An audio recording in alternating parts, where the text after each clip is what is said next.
te abençoe e te guarde, faça resplandecer seu rosto sobre ti, te mostre sua graça e te dê paz. Bonjour encore une fois chez vous. Bienvenue dans notre chaîne MC Kalenga TV. Aujourd'hui, nous allons partager un sujet sur ce que les diables n'aimeraient jamais entendre. N'oubliez pas de vous abonner et d'aimer la vidéo. Bien-aimés, restez connectés. Derrière là, il y a un son des enfants. Il y a des bruits des enfants qui sont en train de jouer. Comprenez bien, confinement. Ok, Dieu vous bénisse. Restez branchés et connectés. Ce n'est que l'introduction. Merci à vous, chers internautes et chers téléspectateurs de votre chaîne. Nous vous saluons dans le précieux nom de notre Seigneur Jésus, parce que nous savons que vous êtes fidèles à votre chaîne. Et voici, nous lançons un deuxième message après le tout premier qu'on a eu sur Andy Kalenga TV. Voici le deuxième sujet sur lequel nous allons un peu nous attarder. C'est ce que le diable ne voudrait pas entendre comme message. Nous voulons un peu parler de ça. Pourquoi nous voulons en parler? Nous lançons à partir d'aujourd'hui cette deuxième émission et ce deuxième sujet sur lequel nous voulons traiter ensemble avec vous. Nous le lançons en vous disant: il y a quelque chose que le diable n'aimera jamais, alors jamais écouter dans le message que nous prêchons. Le diable ne l'aimera jamais et il ne le permettra jamais. C'est quoi? C'est juste le message que le Seigneur lui-même avait proclamé devant le serpent ancien que nous connaissons de Genèse 3, 15. Ce message, il est clair. Qu'est-ce que Dieu a dit au serpent quand il a séduit la femme et que celle-ci a séduit son mari? Qu'est-ce que le Seigneur a dit? Le Seigneur a été clair. Il a dit: je mettrai une inimitié entre toi, entre ta postérité et la postérité de la femme. Celle-ci t'écrasera la tête et toi tu lui mordras le talon. Ça, c'est le message du Seigneur au serpent ancien qui représente le diable, pour lui démontrer clairement que ce qu'il a fait sera condamné. Et c'est la seule personne qui a été jugée quand il y a eu le péché qui a été introduit dans l'homme. Et en ce moment-là, le diable a une information. Quelle est cette information? La femme aura un enfant et cet enfant-là va écraser la tête du serpent. Or, pour votre bonne nouvelle que j'aimerais vous donner, et c'est là que le diable a toujours échoué. Et il échouera pour toujours. Parce que la personne que lui devait attaquer, c'est la postérité de la femme. Et voilà que lui s'est attaqué à Caïn, il s'est attaqué à Abel, il s'est attaqué à tous les hommes, jusqu'au tout dernier des humains, avant que Jésus ne monte à la croix, c'est-à-dire Jean-Baptiste. Le diable a attaqué tous ces gens-là, croyant que c'était la postérité de la femme, et pourtant tous ces hommes ne sont que la postérité des hommes. La postérité de l'homme, ce n'est pas celle-là qui écrasera la tête du serpent. La postérité de la femme est la seule postérité qui peut écraser la tête du serpent, et cette postérité-là, c'est Jésus. Les messages que le diable ne pourra jamais accepter, qui n'aimera pas que toi, mon frère, tu puisses écouter, qui n'aimera pas que toi, tu puisses prêcher, c'est que tu puisses parler de Jésus. On te demandera de parler de l'homme, on te demandera de parler du mariage de l'homme, on te demandera de parler de tout ce qui concerne l'homme, mais ça, ce n'est pas la postérité de la femme. La postérité de la femme, c'est celle qui naît de la femme et de la femme seule. Tous les hommes naissent et de l'homme et de la femme. C'est une combinaison de la sémence de l'homme et de la sémence de la femme qui a donné naissance à tous les humains.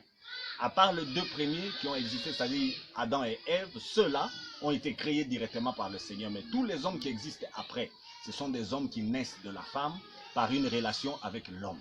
Et voilà le message que le diable ne voudra pas écouter, c'est qu'on lui parle de la postérité de la femme. Parce que celle-ci seule peut lui écraser la tête. Et cette postérité, nous voulons vous le confirmer, mes bien-aimés, c'est Jésus-Christ.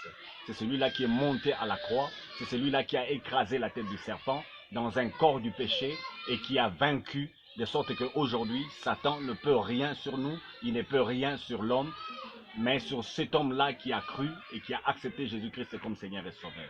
Donc le message qui est tronqué, le message de l'apostasie, le message qui est diabolique, c'est ce message-là qui veut nous rendre conscients de l'homme, qui veut nous rendre conscients de ce que l'homme est, qui veut nous rendre conscients de ce que nous sommes, nous sommes nés de telle famille, nous n'avons pas telles études, nous n'avons pas tel diplôme, nous n'avons pas telle capacité, nous avons telle maladie. Voilà ce que le message que le diable voudrait entendre. Ce message-là, il voudrait l'écouter.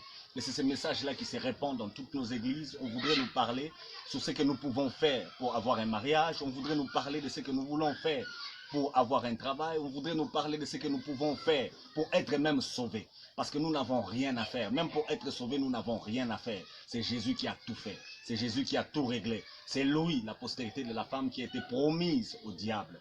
Et c'est ce message-là que nous allons décortiquer pendant cette semaine et la semaine qui suit. Nous voulons vous mettre déjà l'eau à la bouche pour vous dire, soyez avec nous sur Andy Kalenga TV et vous allez suivre avec verset, avec appui biblique, avec appui de la révélation, le message que Satan ne voudrait jamais, alors jamais écouter. Et si vous êtes serviteur de Dieu, quand vous parlez, il y a quelque chose que le diable n'aimera jamais écouter. C'est que vous parliez de Jésus, parce que Jésus a réglé le problème de Satan. Et ce message-là, quand il est cru, l'homme qui croit à ça, il est vainqueur, il est supérieur à toute œuvre de Satan, à toute œuvre des démons, à toute œuvre occulte. Il a déjà vaincu et il est au-dessus de toutes choses. Et je vous recommande la chaîne, je vous recommande le programme qui vous sera donné, je vous recommande notre prochain passage où nous serons versés à l'appui, en train de décortiquer sur ce que le diable ne voudrait jamais entendre. Je vous rappelle encore une fois, vous qui nous suivez, lisez Genèse 15, et là, Genèse 3,15, pardon, et là vous verrez ce que le Dieu a dit au serpent ancien quand il a séduit. Et c'est la seule personne qui a été maudite. La malédiction qui a été donnée au serpent, c'est que la postérité de la femme écrasera sa tête. Et cette postérité, je vous confirme encore une fois, c'est Jésus. Pourquoi c'est Jésus? Parce que c'est le seul homme qui est né d'une femme sans le concours d'un homme. C'est le seul homme qui n'a pas de père physique, qui n'a qu'une mère. C'est le seul homme qui n'est né que de la postérité de la femme. Et là, nous allons traiter de ces choses et nous allons nous parler clairement de la sémence que l'homme donne, de la sémence que la femme donne et de ce que ça peut donner. Et d'ailleurs, nous voulons dire à tous les hommes, ce sont les hommes qui déterminent le sexe des enfants. Et si Jésus a été mâle, ça prouve directement que la femme n'est pas la seule qui a donné la sémence. Une autre sémence est venue s'associer à la sémence de la femme pour donner un homme, c'est-à-dire Jésus-Christ. Et c'est lui, la postérité de la femme. Il est né miraculeusement et sa naissance est totalement un miracle. Et c'est lui, la promesse de Dieu à l'humanité entière, la promesse de Dieu pour la solution au problème de Satan. Et c'est lui la seule et l'unique solution. Vous voulez être sauvé, croyez en Jésus. Vous voulez être sauvé, acceptez ce que Jésus a fait. Vous voulez être sauvé, comprenez pourquoi Jésus est venu. Vous voulez être sauvé, attachez-vous à ce que Jésus a fait. Vous voulez être sauvé, rattachez-vous à ce que Jésus fait, même maintenant, et ce qu'il fera après. Il est celui qui fait tout. Il est le même hier, aujourd'hui et éternellement. C'est ce Jésus-là que nous voulons prêcher. Et c'est ce message qui sera toujours combattu. Et c'est ce message que l'Antichrist n'acceptera jamais. L'Antichrist va accepter que tu parles de toi-même. L'Antichrist va accepter qu'on te parle de toi. Mais il n'acceptera jamais qu'on te parle de Jésus.